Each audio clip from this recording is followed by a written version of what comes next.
It began with a dream. I stood in our longhouse at dawn, casting runes for my father as I did every morning. I had the sight, the gift of the völva, the seer. The gods spoke to me through the ancient symbols carved into bone and stone. But that morning, the runes showed me something I'd never seen before. A wolf, massive, silver-white, with eyes like winter ice. It stood in a circle of fire and blood, and when it looked at me, I felt something pull tight in my chest. A golden thread connecting us, burning and undeniable. The wolf's voice echoed in my mind, deep and commanding. I am coming for what is mine. I woke gasping, the furs tangled around me, my heart racing. It was just a dream, I told myself. Just a vision brought on by too much mead the night before. But the völva's gift doesn't lie, and deep in my bones, I knew something was coming. Something that would change everything. I found my father in the great hall, breaking his fast with his warriors. Jarl Bjorn was a hard man, scarred and gray-bearded, with eyes like flint. Astrid, he grunted, read the runes, tell me what the gods say about today's hunt. I knelt by the fire and scattered the carved bones across the stone floor, but the symbols that appeared made my blood run cold. Wolf blood, change, fate. Well, my father demanded. I looked up at him, choosing my words carefully. The gods say, danger comes from the water. We should stay close to the village today. My father laughed a harsh sound. Danger, let it come, we're Raven clan, we fear nothing. His warriors cheered, raising their drinking horns. I said nothing, but the runes had shown me more than I'd told him. They'd shown me silver fur and ice blue eyes. They'd shown me my fate walking toward me across blood-soaked snow. They'd shown me the wolf from my dreams. And he was coming today. The warning horns sounded at dawn. I was in my father's longhouse, preparing healing supplies, when the first blast echoed across the fjord. One long note, then two short. Raiders. My heart stopped. To arms, my father roared, already reaching for his axe. Silver wolves defend the village. I grabbed my seeks, the short blade I'd been trained to use, and ran outside. The morning mist was thick over the water, but I could see them now. 3 longships with wolf figureheads carved into their prows, cutting through the gray water like knives. Silver Wolf Clan. Fenrir Bloodaxe had come. The ships hit the shore and warriors poured out like a flood. They were massive, these wolf warriors, fur-cloaked and battle-scarred, howling as they charged up the beach. Our warriors met them with shield and sword. The sound of battle filled the air, steel on steel, screams and war cries, the snarl of wolves. Because they weren't just warriors. They were wolves. I saw them shift as they ran, saw men become beasts in the span of a breath. Huge wolves with silver and gray fur, fangs bared, moving with supernatural speed and strength. We had wolves too, every clan did. It was the way of our people, the gift of the old gods, but the silver wolves were different, bigger, fiercer, legendary. And leading them was the biggest wolf I'd ever seen. Silver white fur that seemed to glow in the dawn light, easily the size of a horse, with ice blue eyes that burned with intelligence and rage. He moved through our warriors like death itself, unstoppable and terrifying. Fenrir Bloodaxe, the Wolf King. The wolf from my vision. I should have run, should have hidden with the other women and children in the root cellars. But I was my father's daughter. I'd been trained to fight, and I wouldn't cower while my people bled. I joined the battle with my seeks in hand, fighting alongside warriors twice my size. I wasn't as strong as them, but I was fast, and I knew how to find the weak points in armor. I held my own, until I felt eyes on me. I turned and found him watching me from across the battlefield, the silver wolf. He'd shifted back to human form, a man now, not a beast, but no less terrifying. He was massive, easily a head taller than any man I'd ever seen, with broad shoulders wrapped in fur and leather. Dark hair fell past his shoulders, wore braids threaded with silver rings. His face was all sharp angles and hard lines, scarred from a lifetime of battle. And his eyes, God's his eyes, ice blue, burning with an intensity that made my breath catch. He stared at me like he'd been searching for me his entire life. And then I felt it, the pull from my vision, the golden thread snapping tight between us, undeniable and fierce. The mate bond. No, it couldn't be. Not him, not this monster who'd killed my uncle, who'd raided our villages, who my father had sworn to destroy. But the gods don't lie, and the bond was real. I saw recognition flash in his eyes, saw his expression shift from battle fury to something else, something possessive and ancient. He started walking toward me, cutting through warriors like they weren't there. Nothing could stop him. Nothing could stand between us. I did the only thing I could think of. I ran. I didn't get far. He was faster than any human had a right to be, even in his mortal form. I felt him behind me, heard his footsteps pounding the earth, and then his hand closed around my arm and spun me around. "Let me go," I snarled, trying to wrench free. He didn't. His grip was iron, unbreakable. Up close, he was even more terrifying. Battle scars marked his face and chest, and his eyes. Those eyes saw straight through me. "You," he said, his voice like gravel and smoke. "I've dreamed of you." "I don't care about your dreams, Wolf," I spat. "Release me or I'll." "You'll what, little raven?" His lips curved into something that might have been a smile if it hadn't been so sharp. "Fight me, run, it won't matter, you're mine. The gods have spoken." I belong to no one. I drove my knee toward his groin. He blocked it effortlessly, then simply lifted me off my feet and threw me over his shoulder like a sack of grain. "Put me down." I beat my fists against his back, kicked, clawed, cursed at him in every language I knew. He didn't even flinch. "Father," I screamed as he carried me toward his ship. "Father." My father's roar echoed across the battlefield. "Bloodaxe, touch my daughter and I'll kill you myself." Fenrir stopped, turned. I could see my father running toward us, axe raised, fury in his eyes. "She's my mate," Fenrir called back, his voice carrying over the chaos. "The gods have bound us. Would you fight fate itself, Bjorn?" "That's no fate," my father snarled. "That's a curse. I'll die before I let you take her." "Then die," Fenrir said coldly. "But your daughter comes with me regardless." He turned and kept walking. My father tried to follow, but silver wolf warriors blocked his path. I watched him rage and fight, watched my home disappear behind us as Fenrir carried me onto his longship. He set me down on the deck, finally, but kept his hand firm on my wrist. "Bind her," he ordered one of his men. "Gently, she's not to be harmed." "Don't you dare," I started, but leather cords were already being wrapped around my wrists. They weren't tight enough to hurt, but they held firm. I was trapped.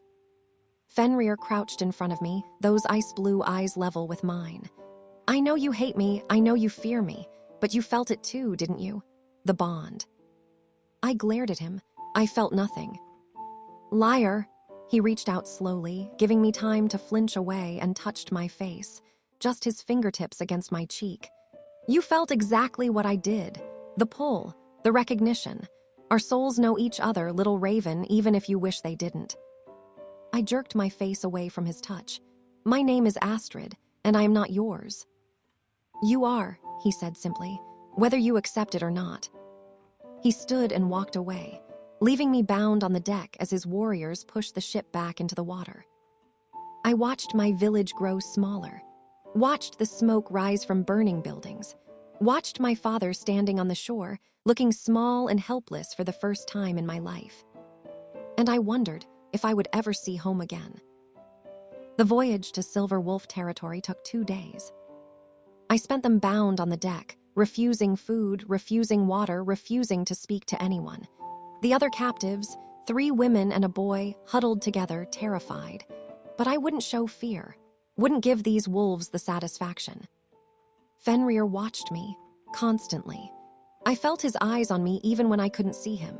It made my skin prickle with awareness, with that damned bond pulling tighter every hour we were near each other. On the second night, he approached me again. The moon was full overhead, painting the fjord silver. Most of his warriors slept, but he crouched beside me, silent as a ghost.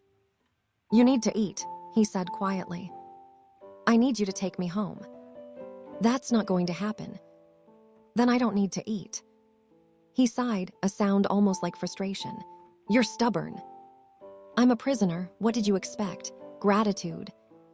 "I expected." He paused, seeming to choose his words carefully.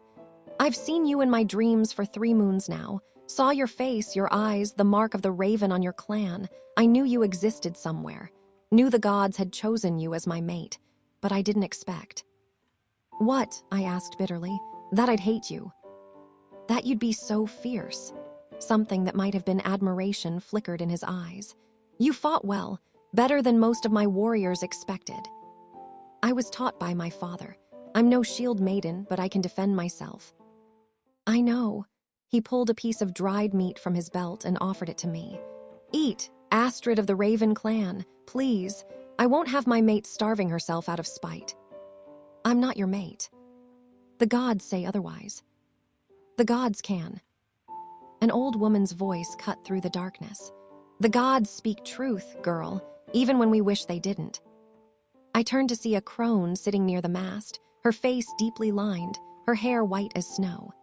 She wore the robes of a völva, a seer like myself, with runes tattooed up her arms. "Who are you?" I asked. "I am Groa," she said. "I read the fates for the Silver Wolf clan, and I have seen yours, child." I tensed. "What did you see?" "A raven and a wolf, bound by gold.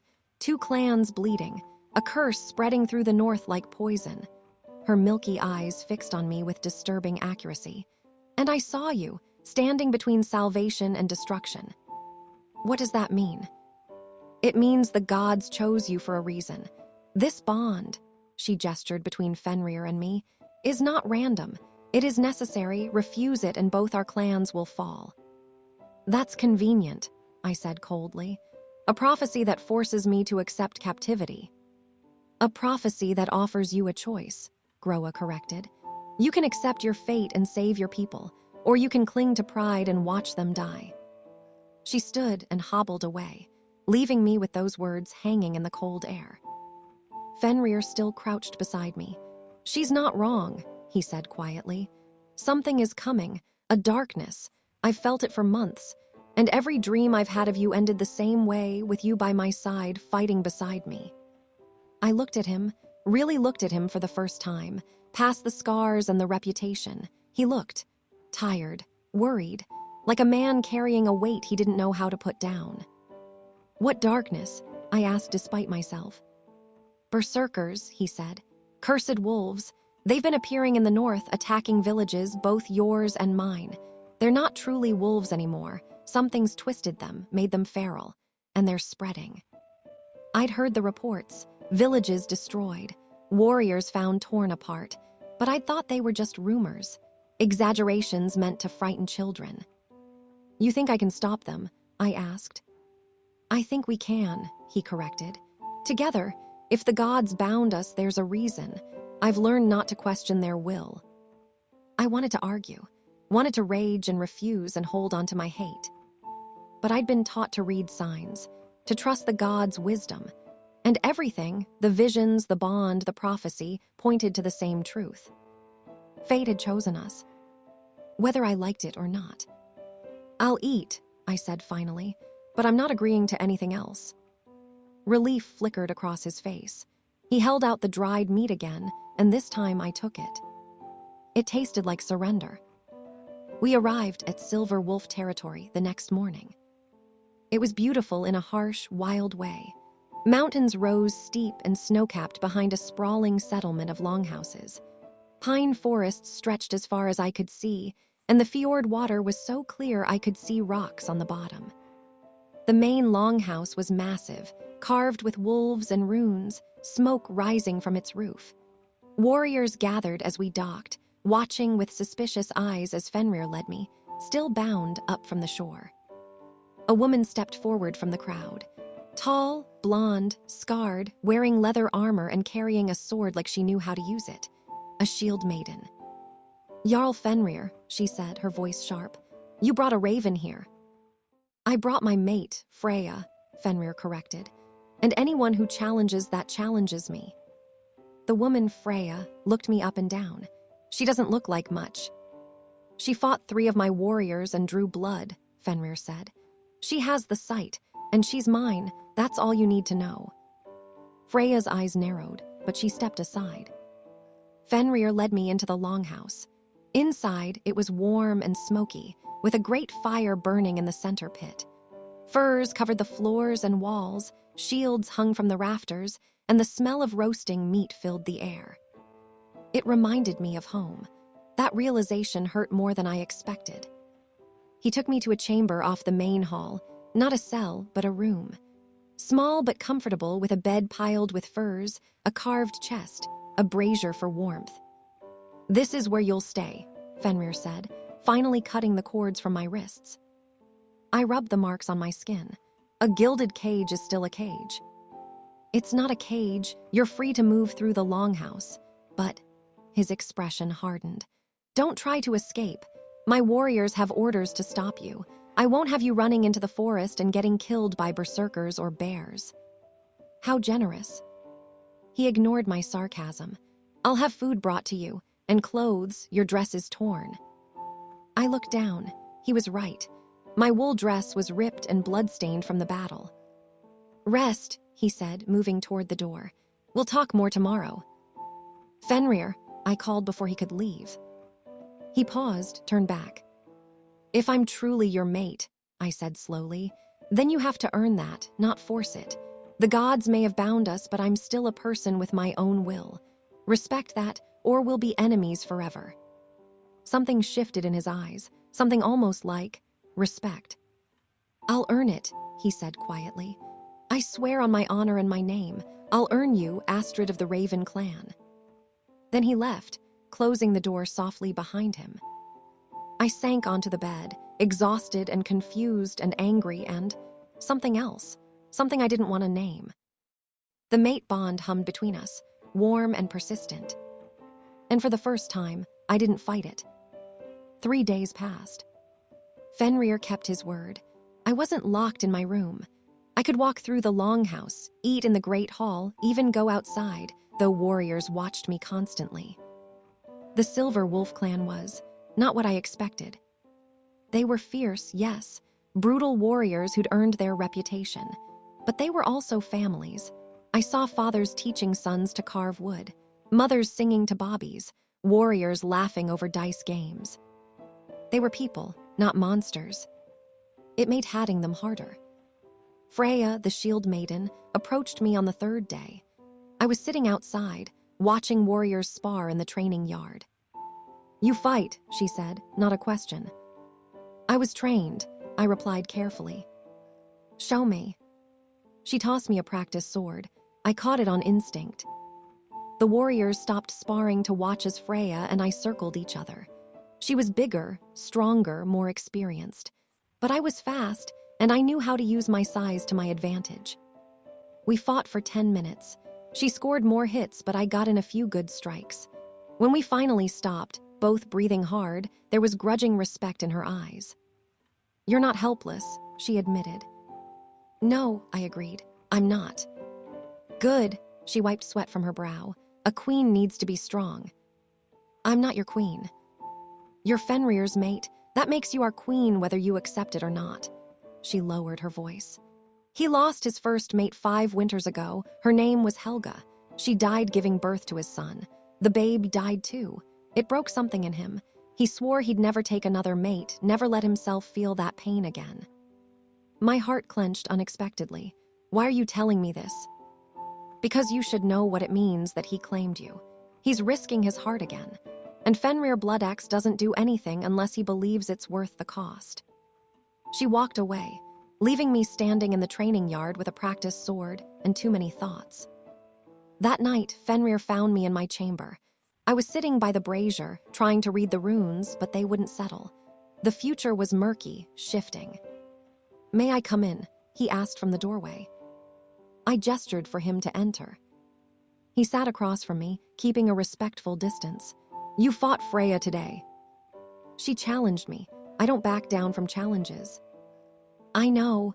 There was something that might have been pride in his voice. You impress the warriors. They're starting to accept you.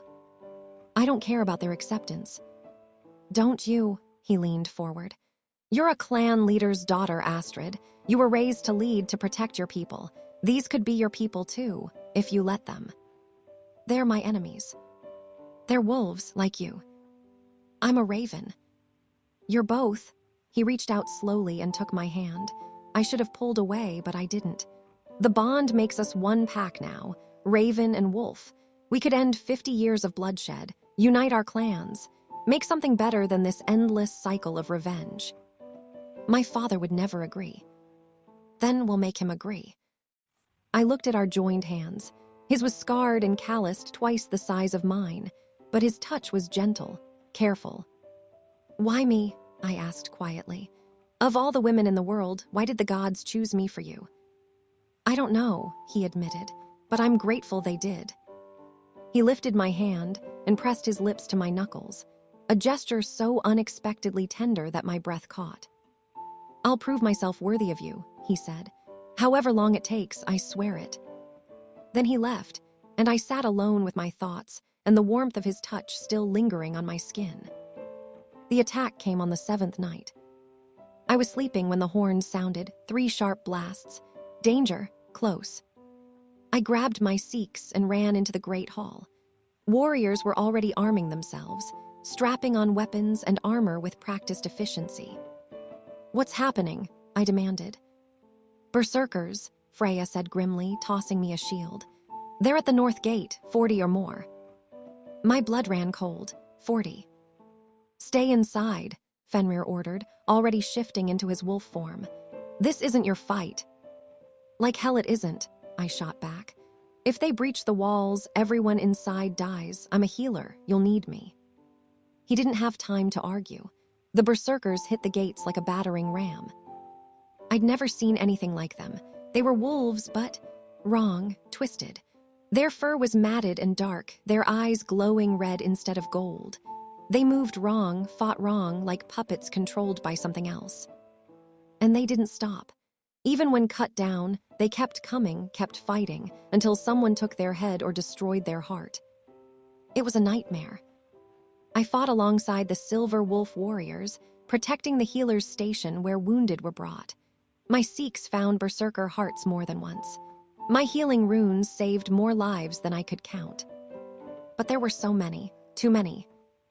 I saw Fenrir in the thick of it, his massive silver wolf form tearing through berserkers like death incarnate. He was magnificent and terrifying, protecting his people with single-minded ferocity. Then I saw 2 berserkers circling behind him, flanking while he was distracted. Effie and RIR, I screamed. He turned, but not fast enough. I didn't think, I just moved. I threw myself between him and the berserkers, shield raised. Their claws hit my shield with enough force to drive me to my knees, but I held. I held until Fenrir could turn, until he could destroy them.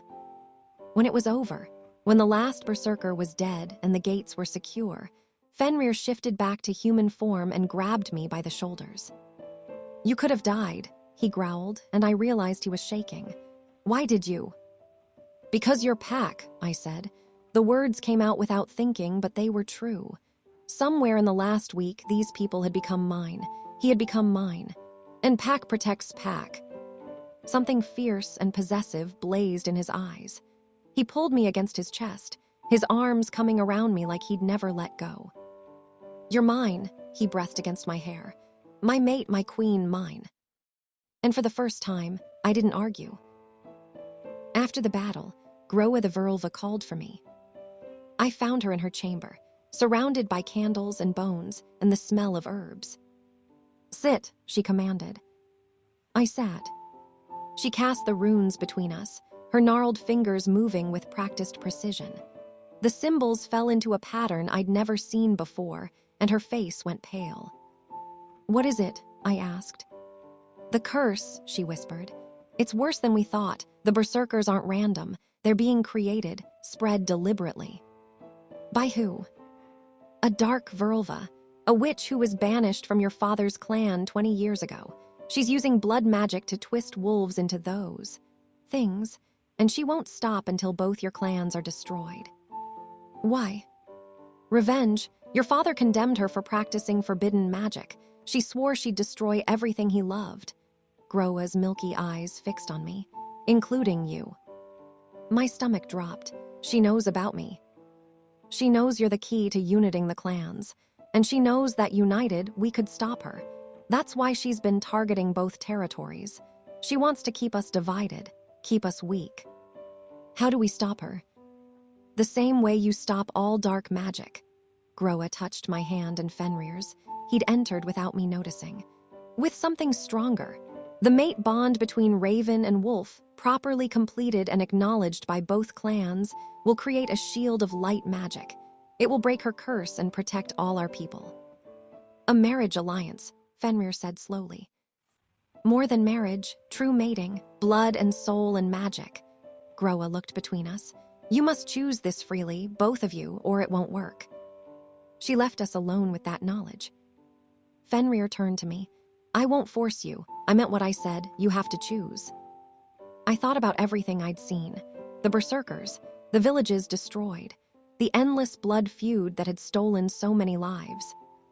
I thought about my father's hatred, my clan's suffering. And I thought about the man standing in front of me. Brutal, yes. Feared, yes. But also honorable, protective, worthy. I choose you, I said.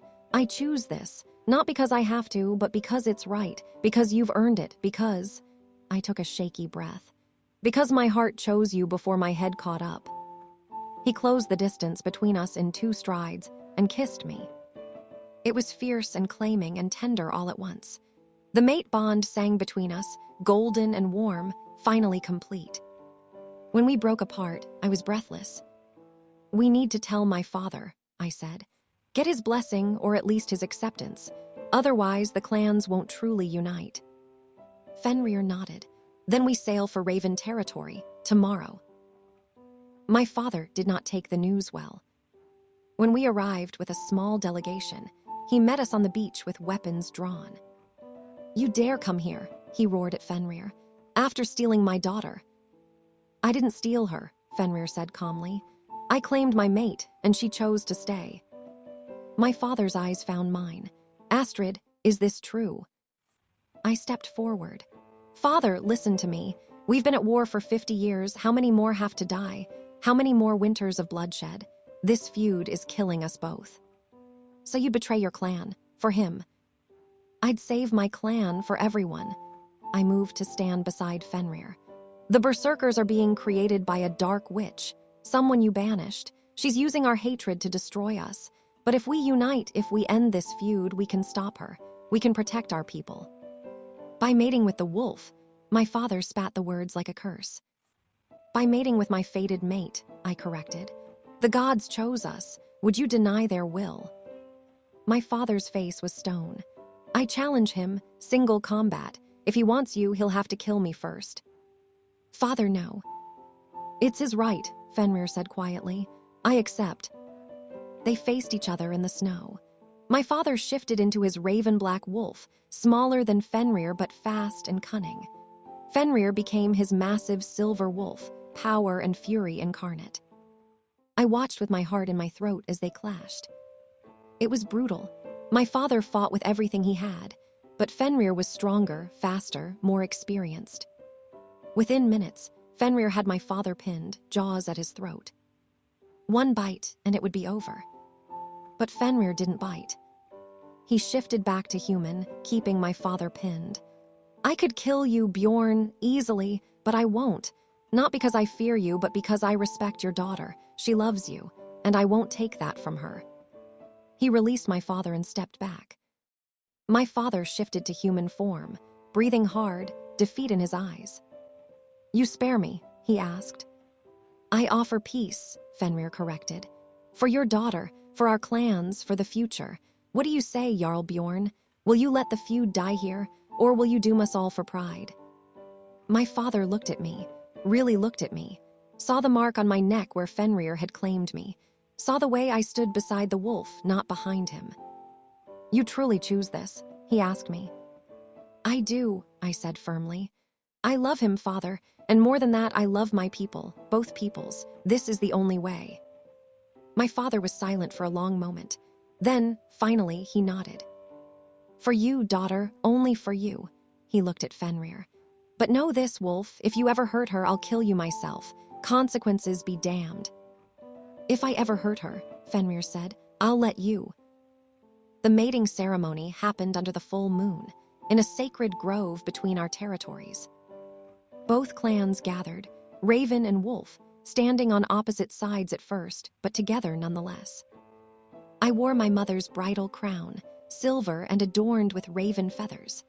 Fenrir wore his father's ceremonial furs, wolf pelts, and iron rings. Groa presided, her voice carrying through the cold night air as she spoke the old words, the sacred words. By Odin's wisdom and the moon goddess's blessing, she intoned, these two are bound. Raven and wolf, shadow and light, two made one. Fenrir took my hands. I claim you as mate, as wife, as queen.